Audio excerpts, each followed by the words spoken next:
और इधर इस वक्त मुंबई में बाबा बागेश्वर धाम का दिव्य दरबार चल रहा है। महाराष्ट्र में महाविकास आघाड़ी के नेताओं ने बाबा की नो एंट्री का दावा किया था, लेकिन बाबा के भक्तों ने दिव्य दरबार में भीड़ के सारे रिकॉर्ड तोड़ दिए। 1 लाख की कैपेसिटी वाले ग्राउंड में पैर रखने की भी जगह नहीं बची। मुंबई में बाबा बागेश्वर का फर्स्ट डे फर्स्ट शो था। पूरा शो हाउसफुल गया। विरोधियों ने बड़े बड़े जलसे किए, बड़े बड़े दावे किए, बड़ी बड़ी अपीलें की, ऐलान किए, सब फ्लॉप हो गए। बाबा ने मुंबई में इतनी जनता जुटा दी जितनी बुंदेलखंड में नहीं जुटती है। मध्य प्रदेश में जो बात बाबा इशारों में कहते थे, महाराष्ट्र में आज खुलकर बोले, बेधड़क होकर बोले। बात महाराष्ट्र से सीधे हिंदू राष्ट्र तक पहुंचा दी। बागेश्वर धाम की राम राम से धीरेन्द्र शास्त्री ने कैसे किया नेता नगरी का काम तमाम, ये रिपोर्ट देखिए।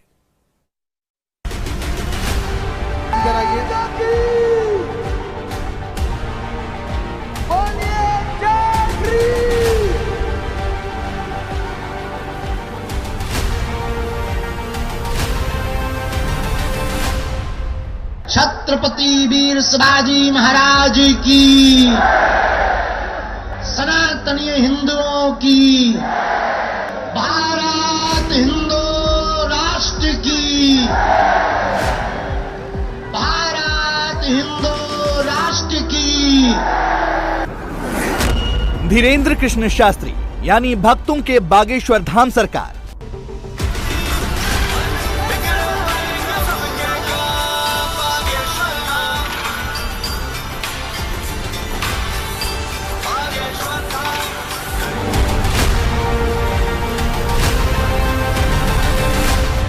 संतों की भूमि और वीरों की भूमि है महाराष्ट्र, जहां हमारे छत्रपति वीर शिवाजी महाराज, जिन्होंने धर्म विरोधियों को नाको चने चबवा दिए थे, ऐसी भूमि है महाराष्ट्र। लोग हमसे बोले, महाराज आप मुंबई क्यों जा रहे हो, बार बार जाने की क्या आवश्यकता है। हमने कहा, देखो भैया, हम तो माध्यम है, हम तो साधारण आदमी है, लेकिन हमारा सनातन का सपना महाराष्ट्र से ही पूरा हो सकता है। मुंबई में दिव्य दरबार, पर्ची वाले बाबा ने दिखाए चमत्कार।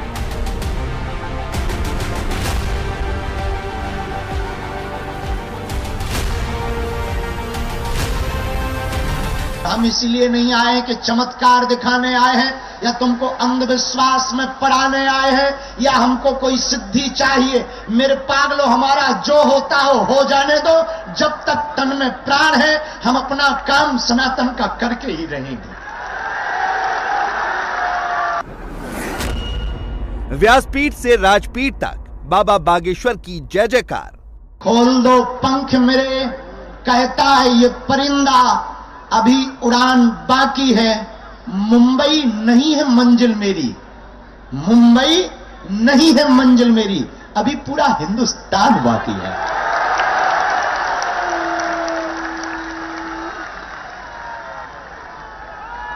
आप चिंता मत करो, पर्चा तो एक बहाना है, बालाजी की कृपा का सिद्धांत बताना तो एक बहाना है, भगवान होते या नहीं इसका अनुभव कराना तो एक बहाना है, असलियत में पूरे भारत को राम का बनाना है।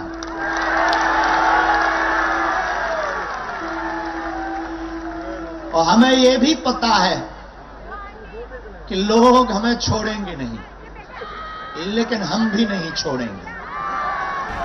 माया नगरी में आज बाबा बागेश्वर का शो हाउसफुल है। हजारों नहीं लाखों की भीड़ है। बाबा ने आज क्या किया, मुंबई में विरोधियों को कैसे जवाब दिया, हिंदू राष्ट्र का नारा कैसे बुलंद किया, सब कुछ दिखाएंगे। लेकिन पहले एक नजर बाबा के दरबार पर डालते हैं, बाबा के दरबारियों से मिलवाते हैं, राजनीति में बाबा की भक्ति का पूरा इंट्रोडक्शन करवाते हैं।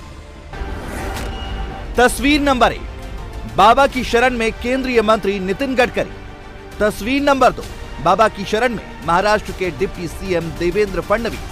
तस्वीर नंबर 3, बाबा की शरण में एमपी के सीएम शिवराज सिंह चौहान, बीजेपी प्रदेश अध्यक्ष वीडी शर्मा और वन मंत्री विजय शाह। तस्वीर नंबर 4, बाबा की शरण में एमपी के पूर्व सीएम कमलनाथ, पूर्व पीसीसी चीफ अरुण यादव और पूर्व मंत्री सज्जन वर्मा। तस्वीर नंबर 5, बाबा की शरण में दिल्ली बीजेपी के पूर्व प्रदेश अध्यक्ष और बीजेपी सांसद मनोज तिवारी। तस्वीर नंबर 6, बाबा की शरण में केंद्रीय पंचायती राज्य मंत्री कपिल पाटिल। तस्वीर नंबर 7, बाबा की शरण में एमपी के गृह मंत्री और बीजेपी के कद्दावर नेता नरोत्तम मिश्रा। ये तो बस शुरुआत है, बाबा के दरबारियों में नेताओं की भरमार है। विश्वास सारंग चिकित्सा शिक्षा मंत्री मध्य प्रदेश, गोविंद सिंह राजपूत परिवहन मंत्री मध्य प्रदेश, गोपाल भार्गव पीडब्ल्यूडी मंत्री मध्य प्रदेश, भूपेंद्र सिंह नगरीय निकाय मंत्री मध्य प्रदेश, हरदीप सिंह डंग पर्यावरण मंत्री मध्य प्रदेश, बृजेंद्र प्रताप सिंह खनिज मंत्री मध्य प्रदेश, ललिता यादव पूर्व मंत्री, प्रद्युम्न लोधी बीजेपी विधायक, पीसी शर्मा पूर्व मंत्री मध्य प्रदेश, अजय टंडन कांग्रेस विधायक, नीरज दीक्षित कांग्रेस विधायक और आलोक चतुर्वेदी कांग्रेस विधायक। हम किसी भी पार्टी के नहीं है, हमारी पार्टी का नाम है बजरंगबली और इस पार्टी का निशान है मुगदा। बाबा बागेश्वर बार बार कहते हैं कि उनका सियासत से कोई लेना देना नहीं है, लेकिन राजनीति से उनका सामना हो ही जाता है और जब राजनीति से सामना होता है तो सवाल भी उठते हैं। बाबा व्यासपीठ तक राजपीठ को क्यों बुलाते हैं, इसका जवाब भी खुद बाबा बागेश्वर बताते हैं। क्षमा कीजिएगा, हम बहुत उल्टे आदमी हैं। मंच पर वही आते हैं जो सम्मानीय होते या नेता होते या अभिनेता होते या रुपया वाले। गरीब हमेशा सिर्फ ताली बजाने भर के काम आता है। ये बहुत कड़वी बात है, लेकिन क्या बताएं, हमारी भी मजबूरी है। मजबूरी ये है कि अगर नहीं बुलाएंगे, नहीं उनको माला चढ़ाएंगे, नहीं उनको पटकी डालेंगे, सीताराम नहीं करेंगे, ये पंडाल कौन लगवाएगा। हम सोच लेते भाड़ में गया, हमारे श्रीमान कहने से अगर पंडाल लगकर 4-5 लाख लोगों को कथा का लाभ, बालाजी की कृपा का लाभ मिल रहा है तो 10 मिनट देने में क्या घाटा। मतलब बाबा तो सियासत से दूर रहते हैं, लेकिन सियासत उनसे दूर नहीं रह पाती है। बाबा रामकाज की बात करते हैं और नेता उन्हें बीजेपी से जोड़ देते हैं। हमारा राजनीति से दूर दूर तक कोई जो है संबंध नहीं, हम बड़े दूर रहते हैं। वाणी में भी हम बहुत कम उपयोग कर पाते हैं, क्योंकि व्यास नीति से ही हमें समय नहीं मिलता। फिर भी बुरा ना माने तो ये बात बोले, आप सब उनके साथ खड़े होना जो राम की चर्चा करें। हम किसी पार्टी के सपोर्टर नहीं हैं, किसी पार्टी से हमें मतलब नहीं है, किसी पार्टी से हमारा लेना देना नहीं है, लेकिन हम अपने इष्ट आराध्य राम के कारण ये बात निवेदन करेंगे, चाहे वो कोई भी पार्टी हो, जो राम की बात करे तुम उसके साथ खड़े हो। जो राम की बात ना करे, जो कथाओं का आयोजन ना करवाए, जो कथाओं में आए ना, जो सनातन की बात ना करे, जो मंदिरों के जीर्ण शीर्ण अवस्था को देख करके पिघले ना, जो सनातनीय संतों के ऊपर अत्याचार करे, ऐसे लोगों को स्वप्न में वोट तो दूर की बात है, अपने इस पवित्र मुख से उसका नाम भी मत लेना। हिंदुत्व और सनातन की बात करने वाले बाबा बागेश्वर इस वक्त मुंबई में है। नागपुर में मिले चैलेंज के बाद बाबा बागेश्वर की यह पहली महाराष्ट्र विजिट है। बाबा की पॉपुलैरिटी समझने के लिए आप इस तस्वीर को देखिए। जब बाबा एयरपोर्ट पर पहुंचते हैं तो पूरा एयरपोर्ट जय श्री राम के नारों से गूंजने लगता है।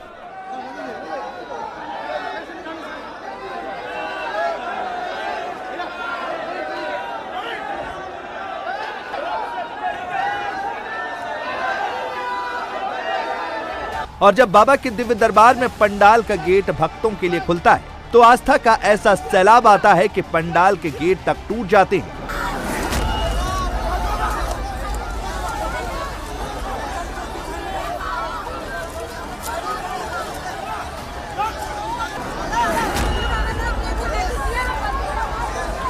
और 1 लाख की कैपेसिटी वाला ग्राउंड चंद मिनटों में ही हाउसफुल हो जाता है।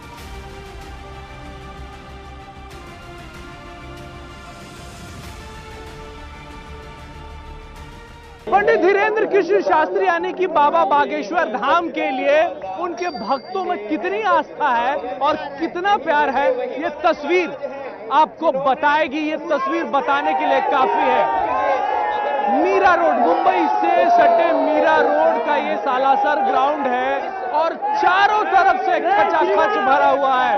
तकरीबन 1.5 से 2 लाख भीड़ यहाँ पर मौजूद है और ये महज 10 मिनट के अंदर में ये पूरा का पूरा मैदान भरा है। जैसे ही गेट खुला 10 मिनट के अंदर ये भीड़ जो कि सवेरे से सड़कों पर इंतजार कर रही थी, जय श्री राम सीताराम की जय के नारे सवेरे से लगा रही थी, वो यहाँ पे पहुंची और सब मगन आपको दिखेंगे इस आस्था के सरोवर में डुबकी लगाते हुए।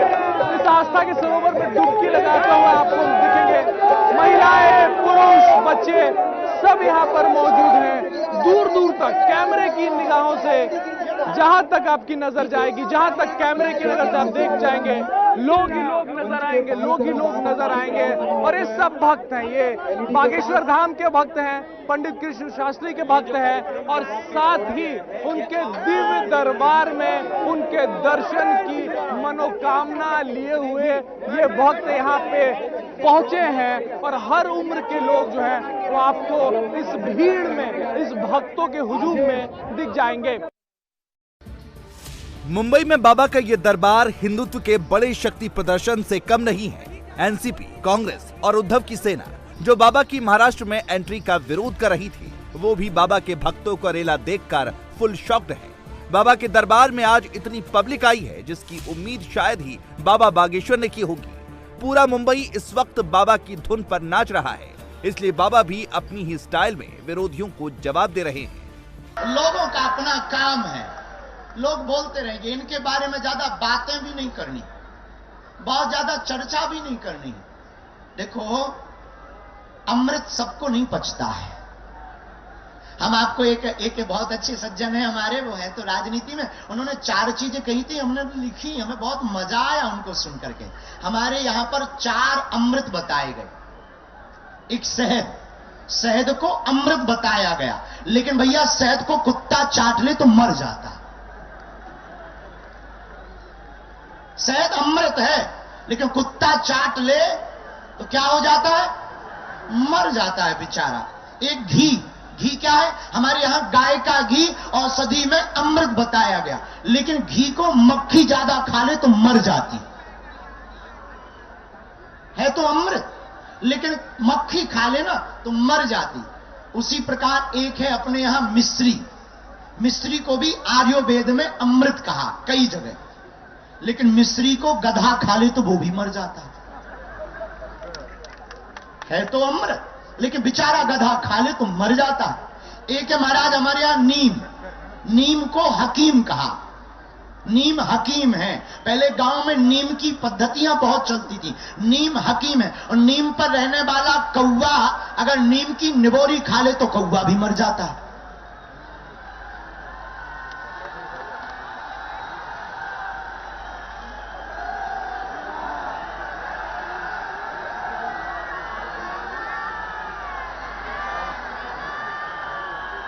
अब ये है तो अमृत, लेकिन ये 4 खा ले तो मर जाते हैं, इनको पचता नहीं है। उसी प्रकार बागेश्वर बालाजी का दरबार है तो अमृत, लेकिन हम ये नहीं कह रहे, हम किसी को जोड़ नहीं रहे। तुम गधा या कौवा मत समझना किसी को, हम किसी को जोड़ नहीं रहे, लेकिन है तो बालाजी का दरबार अमृत, लेकिन जो पचा नहीं पाता है वो भी बेचारा तिल मिला जाता है। पिछले 2 महीने में अपने हर मंच से हिंदू राष्ट्र का नारा देने वाले बाबा बागेश्वर ने आज माया नगरी के मंच से भी लाखों भक्तों के सामने एक बार फिर हिंदू राष्ट्र का नारा लगाया और भक्तों को हिंदू राष्ट्र बनाने का संकल्प भी दिलाया। लेकिन हिंदू राष्ट्र में दूसरे पंथों का क्या होगा, ये भी विद डिटेल बताया। महाराष्ट्र वालों, देखो हम अपना काम तो निभा ही रहे, अब तुम्हारी जिम्मेवारी। अगली बार जब हम आवे तब पूरा महाराष्ट्र मुंबई राममय हो गए।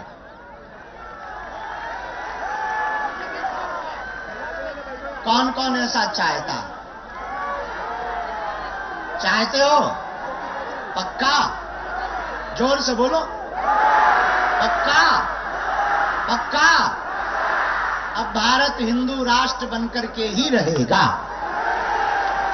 घर घर लिखवा दो। देखो, भारत हिंदू राष्ट्र घोषित तभी होगा जब घर घर लोग जग जाएंगे। जिस दिन, अच्छा, भारत हिंदू राष्ट्र का मतलब यह नहीं है कि किसी दूसरे पंथ के लोगों को कहीं जाना पड़ेगा। भारत हिंदू राष्ट्र का मतलब है सनातनियों में एकता, हिंदुओं में एकता, और सब यहीं रहेंगे, हमें किसी से दिक्कत नहीं है। ये भारत हिंदू राष्ट्र है, क्योंकि हमारा धर्म जोड़ना सिखाता है, तोड़ना नहीं सिखाता है। और हिंदुओं, जाग जाओ और सनातन का झंडा अब जगह जगह फहरवाओ। बाबा के हिंदू राष्ट्र का प्लान एकदम क्लियर है, लेकिन बाबा के हाउसफुल शो ने महाराष्ट्र में विरोधियों की नींद जरूर उड़ा दी है, क्योंकि विरोधियों ने बाबा को रोकने के लिए महाराष्ट्र के अपमान का जो मुद्दा उठाया, उसे बाबा के सामने मौजूद भीड़ ने सिरे से खारिज कर दिया। अब बाबा राम का नाम और राम की चर्चा करने वालों को वोट देने की अपील कर रहे हैं, महाराष्ट्र को राममय करने की बात कर रहे हैं। मतलब बाबा का मैसेज क्लियर है और उसी से विरोधियों को सबसे ज्यादा दिक्कत है।